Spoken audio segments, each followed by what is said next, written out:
Ndasubiye kubaramutsa no kubakaze mwese abanywanyi bacu muriko murabana natwe mu makuru n'ibiganiro vya misi yose tuba turiko turabashikiriza ngaha kumbonesha kure yacu kandi yanyu ya ICTV, aho muronka amakuru agezweko avugwa irya nino ngaha mu gihugu c'u Burundi. Ari amakuru abavugwa mu vya politike, inkuru zirabana n'umutekano, inkuru ziba ziriko ziravugwa mu butungane ndetse n'ayandi yose abari karagaruka ko vyagiye biratangazwa n'abategetsi ndetse n'andi tuvana mu masoko yacu yose tukayabashikiriza mu buryo bagitonido kugira urashikirwa n'amakuru n'ibiganiro vya misi yose mwene nk'ibi tuba turiko turagushikiriza ufyonda kuri subscribe twashirako inkuru zikagushikira mu bambere. Ngiye kugushikiriza amakuru atandukanye, ngira dutangurire kuri no nkuru yiriwe iravugwa cane mu gisirikare c'u Burundi.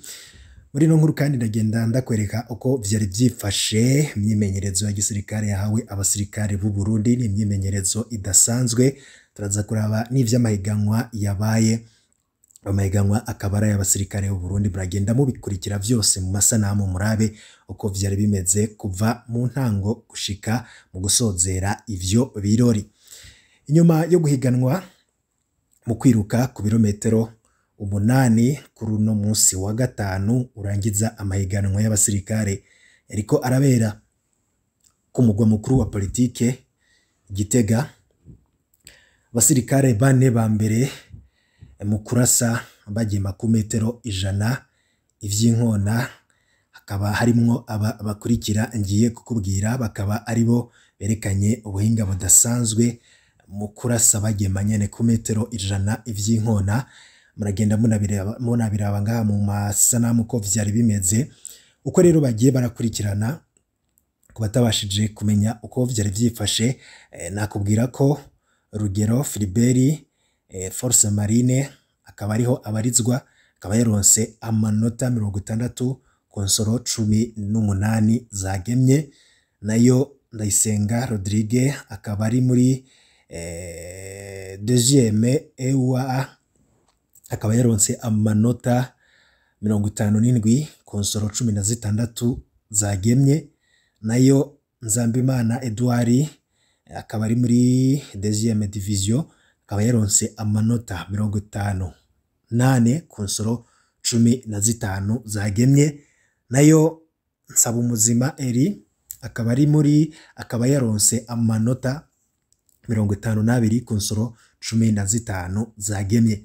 Abo basirikare bose bakaba bahabwa amasasu 15, abo basirikare bose bakaba bahabwa amasasu 15 atarenga. Ayo rero arenga ko nabahusha bakarasa mu kibanza kitari rwabo, ayo arenga ko nabahusha bakarasa mu kibanza kitari rwabo. Ayo bahiganwa nkuko yiriwe arabanyene kuri uno munsi akaba yatewe iteka na General Prime Niyongabo, n'umukuru w'urwego rwo kwivuna abansi rw'u Burundi, akaba yari yahishikiye kuraba uko ivyo birori vyari vyifashe ndetse nayo mahiganwa. Akaba rero abasirikare babaye abambere mu bisata bitandukanye bashimiwe uko vyagenze. Navyo ngira mbikubwire uko bahawe ibikombe. Akarere ka kabiri ka gisirikare Igitega niko katahukanye igikombe muri aya mahiganwa mu myimenyerezo irangiza umwaka wa 2021 2022 yariko abera Igitega ku mugwa mukuru wa politike. Nkuko nari nabikubwiye, General Prime Niyongabo, mukuru w'urwego rwo kwivuna abansi rw'u Burundi, akaba yakeje ababaye abambere, aho yamenyesheje ko vyerekana ko bagaragaje ubuhizi n'ubutwari bafise, aho no kugwanya umwansi biboneka ko babishoboye. Yabasavye kubandanya uwo mwete bame bari intwari, akaba ari vyo Prime Niyongabo yabasavye. Akaba rero ari umunezero ntangere ku basirikare bo mu karere ka kabiri ka gisirikare kuba higanwa ryabereye iwabo bakanatahana igikombe, nkuko muri ko muragenda murabiraba nyene ngaha mu buryo bw'amasanamu vyose uko vyari vyifashe, akaba ari uko vyari bimeze. Ariko tukiriko turavugana none ku makuru harabana n'igisirikare c'u Burundi. Murazi ko mu gihugu ca Somalia habaye igitero gikomeye c'abasirikare c'abagwanyi ba Al-Shabaab bateye ikirindiro kiri El Barafu muri Somalia, ikirindiro c'ingabo z'u Burundi bakarasa abasirikare batari bake. Imiryango yoyo ibandanya gusaba ko leta yova mu gacerere ikamenyesha uko vyagenze ndetse n'ibitigiri vy'ukuri, kuko hari abantu bafise abasirikare muri Somalia batazi nimba bakiriko canke barapfuye. Gusa amakuru amwe avuga ko hari ibiziga bimwe vyatowe vy'abasirikare b'u Burundi. Hari n'abavuze nyabona ko ngo leta iri mu gacerere kandi abasirikare benshi barapfuye, kandi imiryango yabo ikaba yipfuza kubona ibiziga vyabo bagashinguranwa iteka. Hari n'abavuze ko ico gitero coba caragizwemwo uruhara ku ruhande rumwe ngo n'urongoye iyo kambi y'igisirikare yari El Barafu, ngo kuko yakorana vya hafi n'abagwanyi ba Al-Shabaab bahora baja kugura igitoro muri iyo kambi, ndetse ngo n'ibipfungurwa ivyo vyose bikaba vyaravuye ku bukene ndetse no kuba ivyo dufaranga bahabwa ngo batatubonera ku gihe, bigatuma barondera ubundi buryo bwo kwibeshako. Ayo makuru akaba arayo yavuye mu gihugu ca Somalia. Hakaba rero hari intwazangabo yageze uruhara muri ico gitero, kuko ngo barinjije imiduga yahora iza gutwara ico gitoro ivuye muri Al-Shabaab. Al-Shabaab ikaba yaraboneye ko akaryo ko kwinjiza za bombe muri ico kiduga gitwara igitoro gishitse mu ikambi, ko cahora kiza gica ivyo bibombe bica biraturika. Abandi basirikare bari hanze iyo kambi nabo nyene baca bararasa amasasu menshi cane, ariko kwica abasirikare benshi b'u Burundi. Nubwo mu gisirikare c'u Burundi batangaje ko ari abasirikare 10 bonyene, ariko abapfuye bo ni benshi gose, gushikana n'ubu bataratorwa ibiziga, kandi haraheze indwi hafi zibiri ivyo bibaye. Bano rero bakibaza none hariko harakorwa iki kugira ivyo biziga bitahukanwe. Igituma ngushikirije iyo nkuru nuko hari abagiye babifatiraho bavuga ko ngo abasirikare b'u Burundi badahabwa imyimenyerezo ikwiye ya gisirikare, ndetse ngo n'ibikoresho bafise ntabwo hari ibikoresho bigezweho bijanye n'igihe, ngo akaba arico catumenye bicwa muri Somalia. Gusa bari nabo bakavuga ko umusirikare wayo wese uko yoba akomeye kose, iyo umwansi yaguteye ashobora kukwica canke ukamwica, ngo ivyo ntibisanzwe. Ariko icavuzwe cane nyene nuko ngo hari ikibazo c'uko abasirikare bagiye kugarukana amahoro muri Somalia, ngo badahabwa umushahara wabo ku gihe, ndetse ngo bikaba bituma bamwe barondera ubundi buryo bwo kubeshaho imiryango yabo.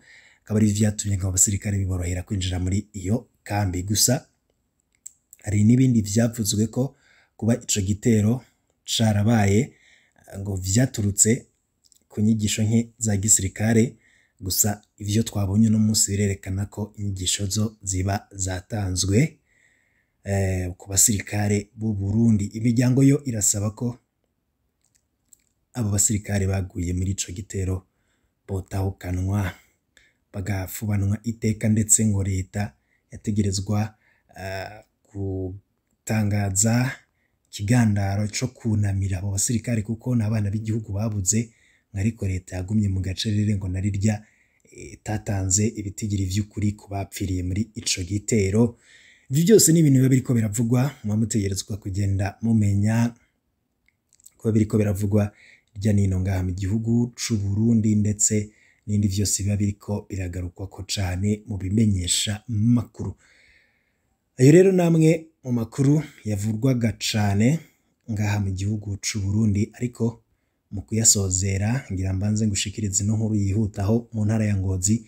Abarongoye SNL basaba ko urubanza rw'abanywanyi babo bapfunzwe rwosubirwamwo. Abarongoye umugambwe SNL bo mu ntara ya Ngozi uburaruko bw'u Burundi bakaba basaba ko ubutungane bwo kwiga kandi urubanza rw'abanywanyi b'uwo mugambwe wo ku musozi wa Ruyumpu muri komine ya Kiremba rugasubirwamwo. Ku wa gatandatu Rusama nibwo sentare yaciriye igihano co gupfungwa imyaka 20 abatavuga rumwe na leta 7 muri iyo dosiye yo kurwana vyabaye hagati y'abanywanyi ba CNL n'abanywanyi ba CNDD-FDD umugambwe uri ku butegetsi. Ivyo bikaba vyarabaye mu kwezi kwa Ndamukiza guheze.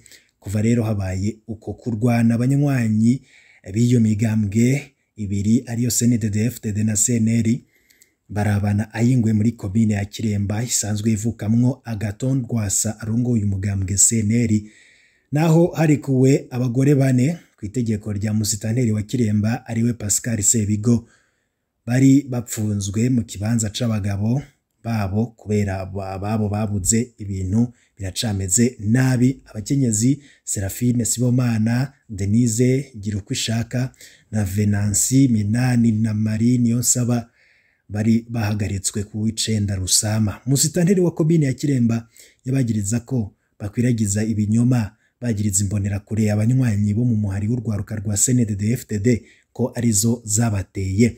Abakenyezi bamaze indwi bapfungiwe mu gashoka komine baca barekurwa ku itegeko rya buramatari w'iyo ntara nk'uko abaduhaye amakuru babivuga. Bari bitavye mu nama y'umutekano yabereye Iruyumu igirishwa na buramatari, mugabo abagabo babo baracari mu kinyegero nk'uko vyavuzwe n'umwe mu ndongozi za CNL. Dusaba umutekano ubutungane nk'uko abanywanyi b'umugambwe CNL bapfunzwe ku karenganyo borekugwa. Dusaba kandi ko abandi 9 dusangiye urugamba harimwo abigisha 2 bari mu kinyegero bezwa, ni kurongoye CNL mu ntara yavuze. Twobamenyesha ko abo bagore bane bavuga ko bakubaguwe n'imbonera kure mu ijoro ryo kuwa 8 Rusama uzariko zirondera abagabo babo. Uretse gupfungwa imyaka 20, abo banywanyi 7 ba CNL bazotegerezwa gutanga bose hamwe amafaranga ashika imiliyoni 100 kubera kugerageza kwica umwe wese aca yatanga yadawu y'amafaranga ibihumbi 100 vy'amarundi kubera ubwambuzi. Ayo namwe mu makuru yaragezwe ko yavugwaga cane ngaha mu gihugu c'u Burundi. Banywanyi bacuma mukurikiye amakuru n'ibiganiro vya misi yose tuba turiko turabashikiriza ngaha kumbonesha kuri yacu kandi yanyu ya ICTV.